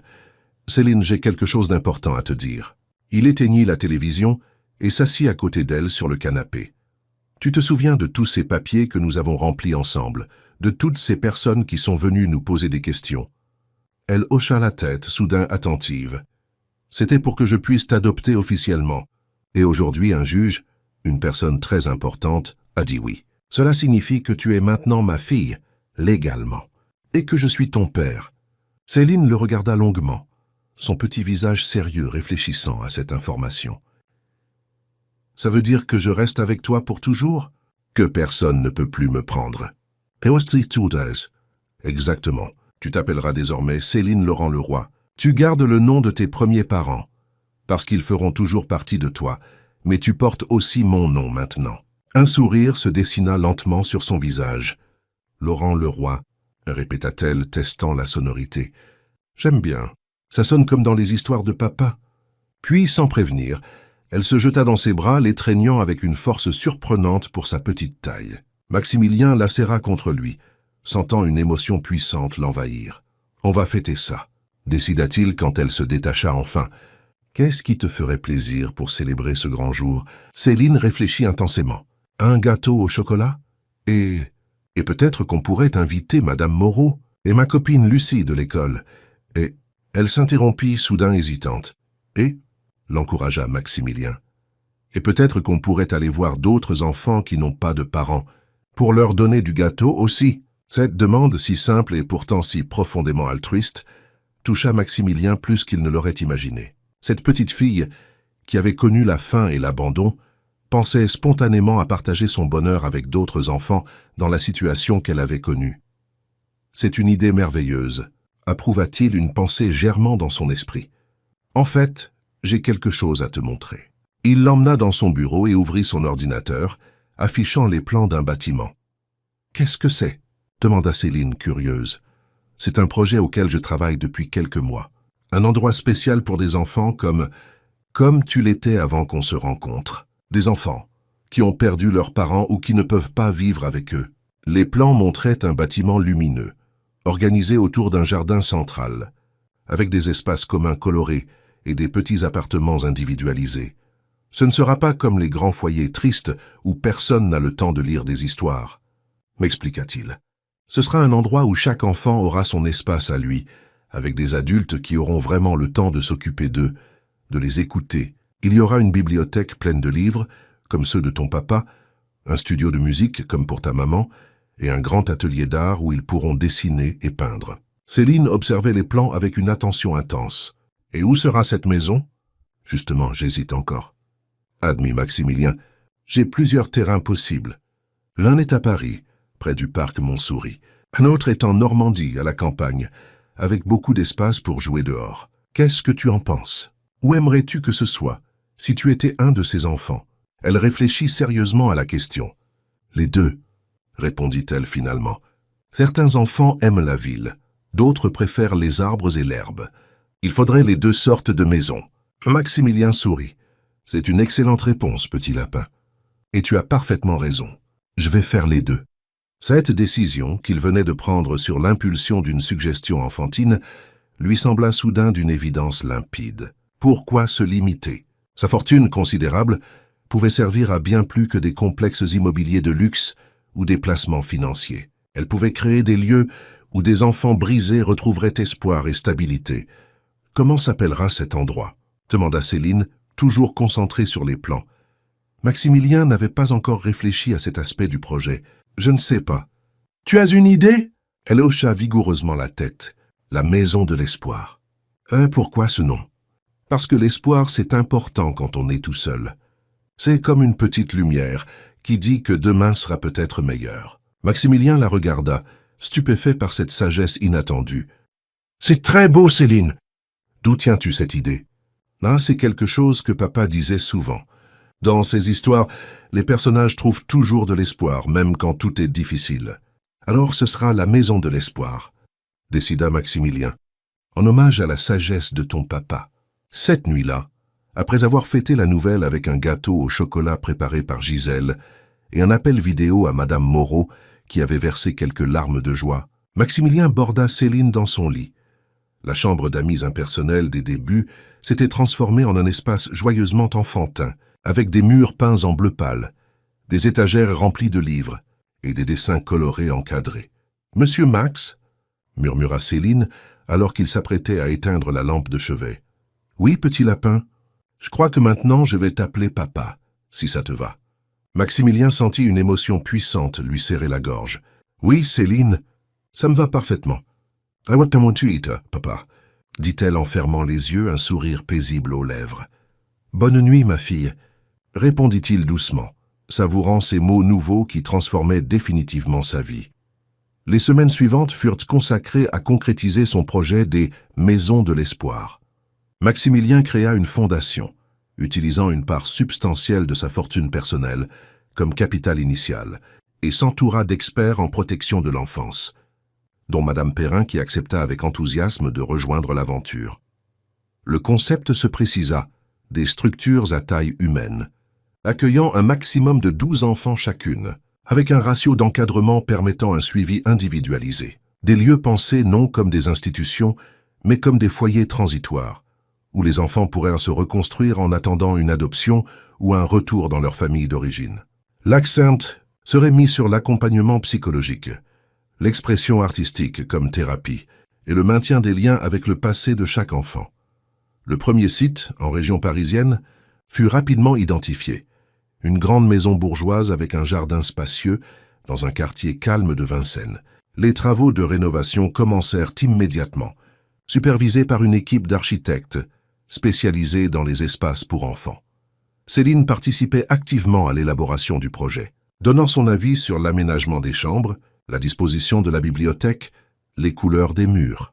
Ses suggestions, toujours pertinentes, reflétèrent son expérience personnelle et sa sensibilité unique. Les lits doivent être contre le mur, et insista-t-elle lors d'une réunion avec les architectes. Pas au milieu de la chambre. Quand on a peur la nuit, c'est rassurant d'avoir un mur contre son dos. Les adultes échangèrent des regards surpris, puis notèrent consciencieusement cette recommandation. L'implication de Céline dans le projet ne passa pas inaperçue. Un journaliste du Monde, ayant entendu parler de l'initiative, sollicita une interview. Initialement réticent à exposer sa vie privée et celle de sa fille, Maximilien finit par accepter, comprenant que médiatiser le projet pourrait inspirer d'autres initiatives similaires. L'article, publié en première page du supplément Week-end, racontait leur histoire avec sensibilité. La rencontre fortuite dans un jardin, la transformation d'un homme d'affaires implacable en père dévoué et la naissance d'un projet philanthropique ambitieux inspiré par une petite fille résiliente. Maximilien Leroy réinvente l'aide à l'enfance, titrait le journal, accompagné d'une photo de Maximilien et Céline devant la future première maison de l'espoir, leurs mains jointes symbolisant leur parcours commun. L'article suscita un intérêt considérable, attirant l'attention des médias, mais aussi de potentiels donateurs, et de personnalités politiques sensibles à la cause de l'enfance en difficulté. Paradoxalement, ce fut également cet article qui provoqua un tournant inattendu dans le conflit larvé avec les Dufresne. Un matin, alors que Maximilien déposait Céline à l'école, il trouva Victoire qui l'attendait près de sa voiture. Elle avait changé, remarqua-t-il immédiatement. Son élégance habituelle était toujours là, mais quelque chose dans son expression semblait différent, une fêlure dans sa carapace de perfection. « Bonjour, Max », te dit-elle simplement. « Victoire ». Il resta sur ses gardes, surpris par cette apparition inattendue après des mois de guerre froide menée par l'intermédiaire de son père. « J'ai lu l'article », commença-t-elle hésitante. « Sur toi et... »« Céline, c'est ça ?» Il acquiesça, silencieux. « J'ai réalisé que je ne t'avais jamais vraiment connu, » poursuivit-elle. « L'homme décrit dans cet article, cet homme capable d'une telle compassion, d'un tel engagement pour une enfant inconnue, je ne l'avais jamais vu en toi, peut-être parce qu'il n'existait pas encore, ou peut-être parce que j'étais trop occupé à voir ce que je voulais voir, un homme qui correspondait à mes ambitions sociales. » Maximilien l'observait, stupéfait par cette introspection inattendue. « Je suis venu te dire que mon père va cesser sa campagne contre toi et tes projets. » Continua-t-elle. « Ce n'était pas digne de nous, et je voulais aussi m'excuser.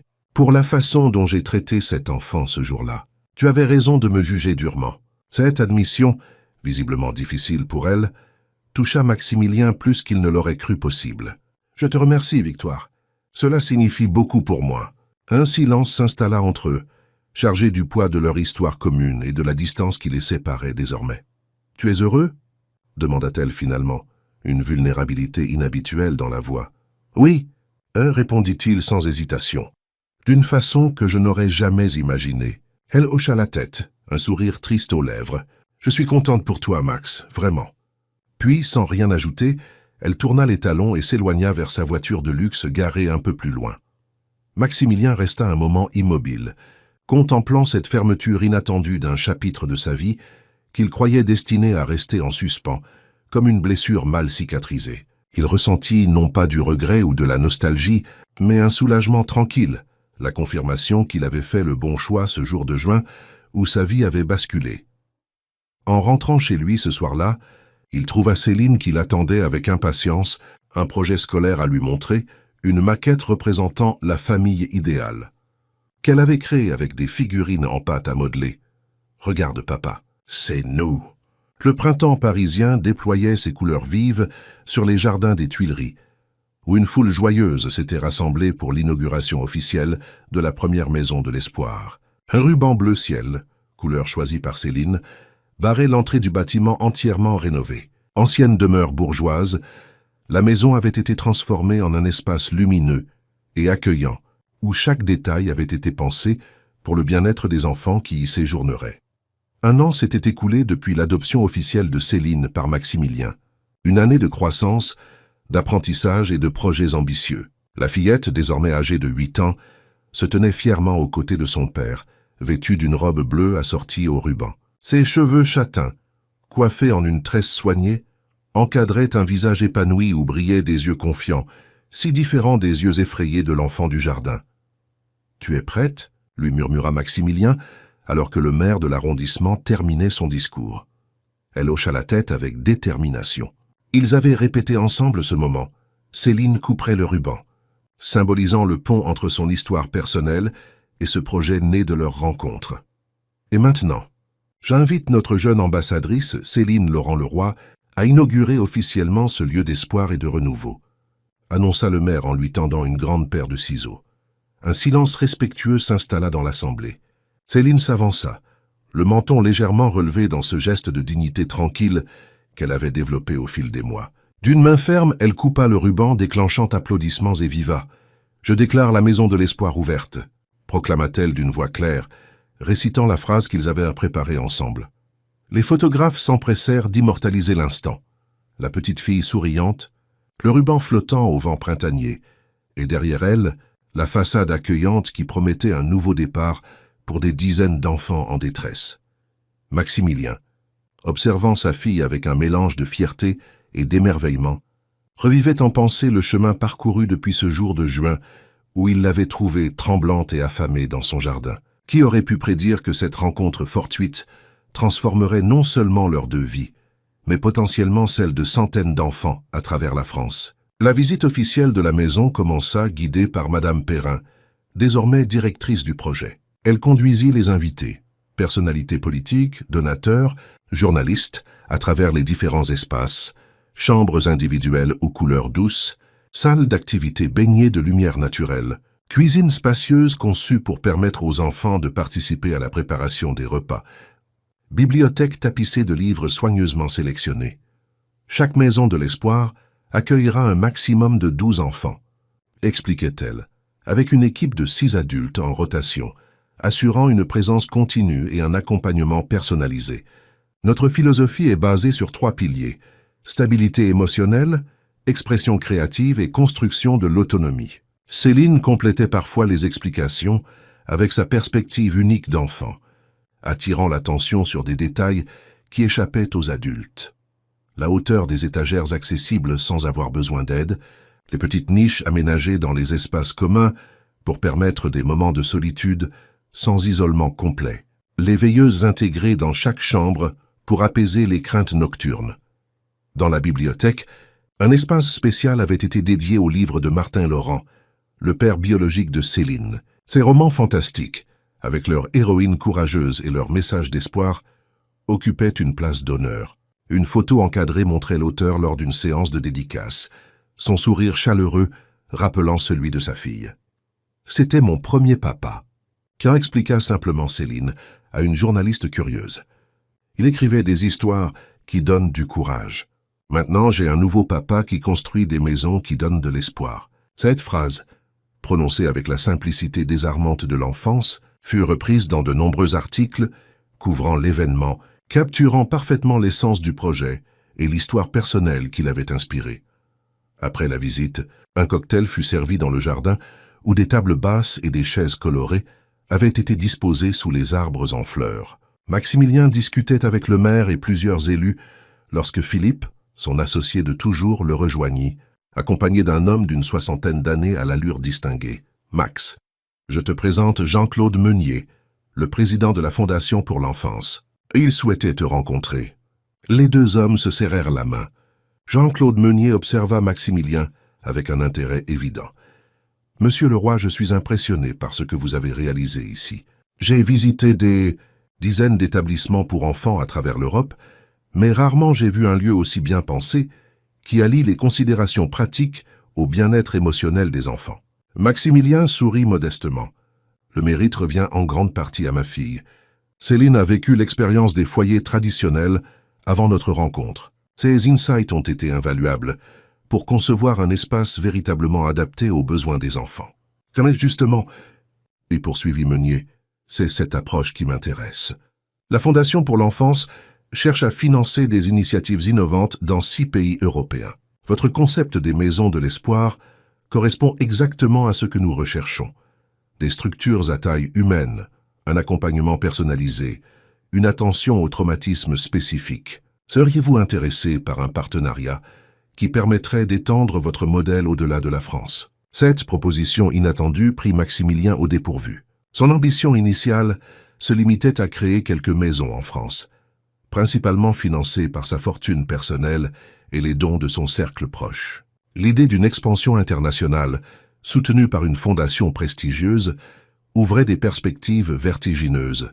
C'est une proposition très intéressante, monsieur Meunier. J'aurais besoin d'en discuter avec mon équipe, et avec Céline, bien sûr. Elle est ma conseillère principale dans ce projet.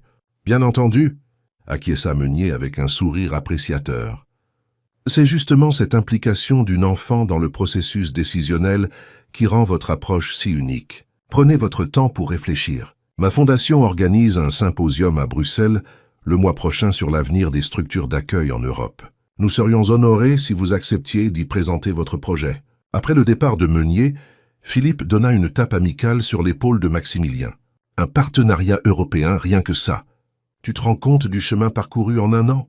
Maximilien observa Céline qui discutait avec animation avec Madame Moreau et une petite fille d'environ son âge, Lucie, sa meilleure amie de l'école.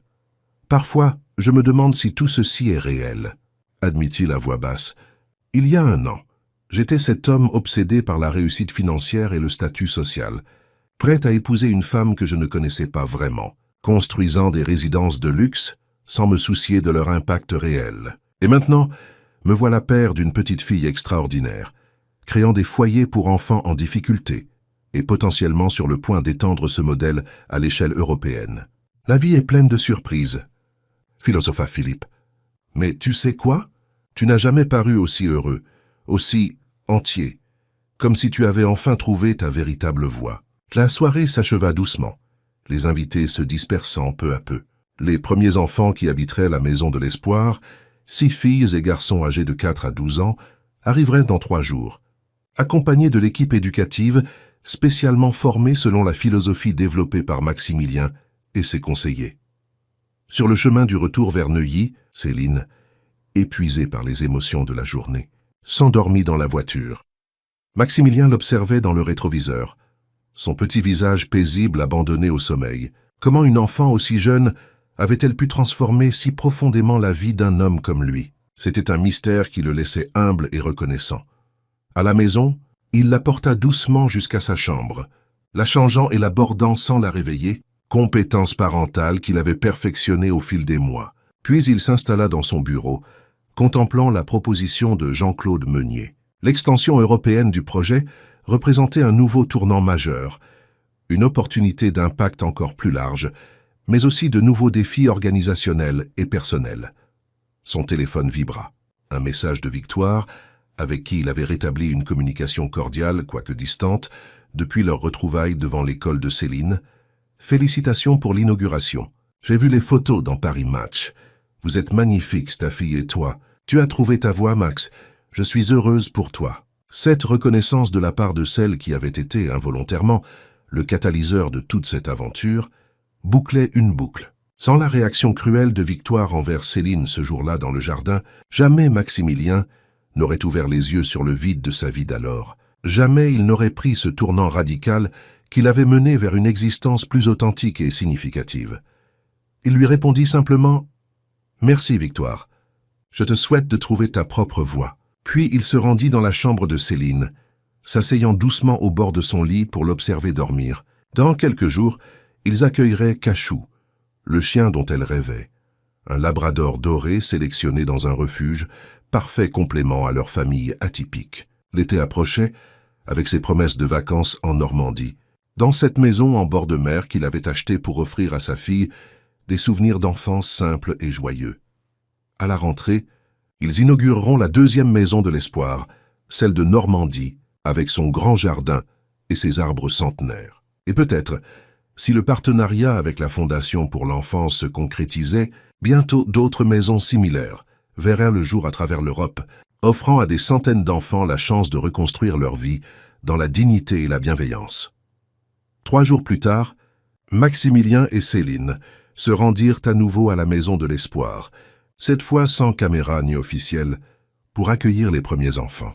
La petite fille avait insisté pour être présente, estimant qu'elle seule pourrait vraiment comprendre ce que ses enfants ressentaient en arrivant dans ce lieu inconnu, quelle que soit sa beauté. Ils attendaient dans le salon principal, Céline nerveuse mais déterminée, serrant dans ses bras 6 peluches différentes, un lapin, un ours, un éléphant, une girafe, un chien et un chat, qu'elle avait personnellement sélectionnés comme cadeau de bienvenue. « Et s'ils n'aiment pas les peluches ?» s'inquiéta-t-elle soudain. « Alors nous trouverons autre chose », la rassura Maximilien. « L'important n'est pas le cadeau lui-même, mais l'intention derrière. Tu veux qu'ils se sentent accueillis et aimés, et ils le sentiront quoi qu'il arrive. » Le minibus qui transportait les enfants et leurs éducateurs arriva enfin. Céline se redressa, inspirant profondément comme Maximilien lui avait appris à le faire quand elle était nerveuse. La porte s'ouvrit, et 6 enfants au visage anxieux descendirent un à un, certains agrippés à un petit sac contenant leurs maigres possessions, d'autres se tenant par la main pour se donner du courage. Céline s'avança vers eux avec un sourire rassurant. « Bonjour », dit-elle simplement. « Je m'appelle Céline. J'étais comme vous avant.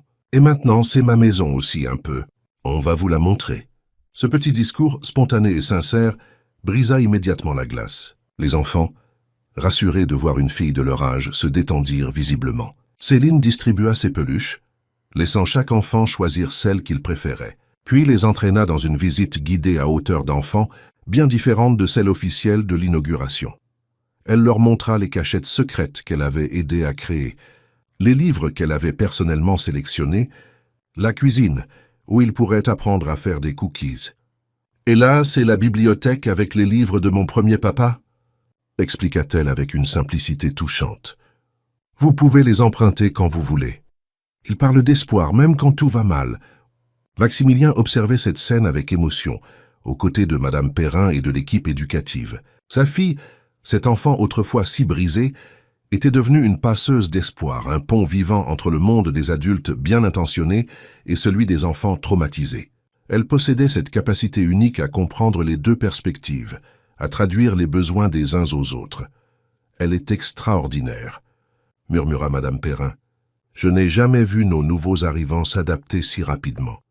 Elle leur parle un langage que nous, adultes, avons oublié. » Le soir venu, après avoir assuré à chaque enfant que oui, ils pouvaient garder la lumière allumée s'ils avaient peur du noir, et non, personne ne leur prendrait leurs affaires pendant leur sommeil, Céline rejoignit Maximilien dans le jardin où il l'attendait pour rentrer.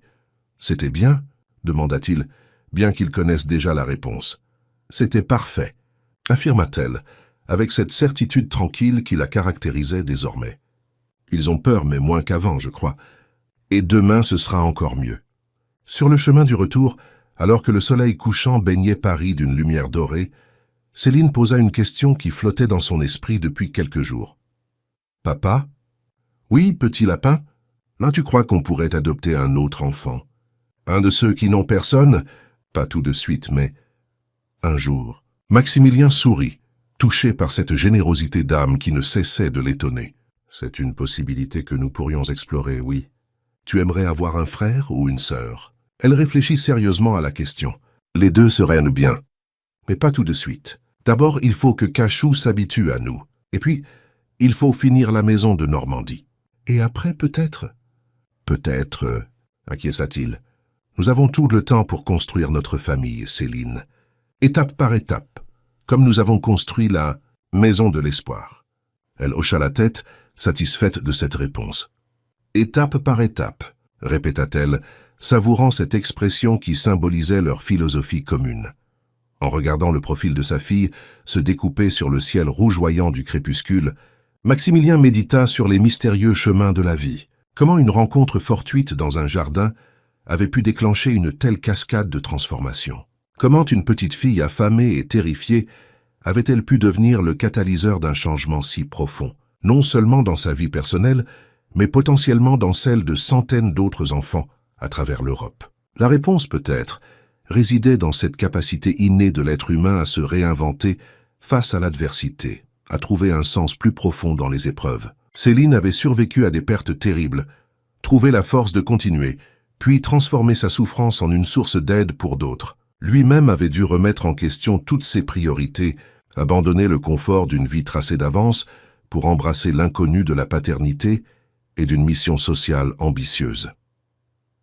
Ensemble, ils avaient créé quelque chose de plus grand qu'eux-mêmes, un héritage d'espoir qui continuerait bien au-delà de leurs vies individuelles. Un héritage non pas de fortune ou de nom, mais de cœur et de compassion. Comme l'avait si simplement formulé Céline, un premier père qui écrivait des histoires donnant du courage et un second qui bâtissait des maisons donnant de l'espoir. Deux hommes différents, unis par l'amour d'une même enfant et par leur désir commun de laisser le monde un peu meilleur qu'ils ne l'avaient trouvé. La voiture s'engagea dans l'allée de leur maison de Neuilly, où Gisèle les attendait probablement avec un dîner réconfortant.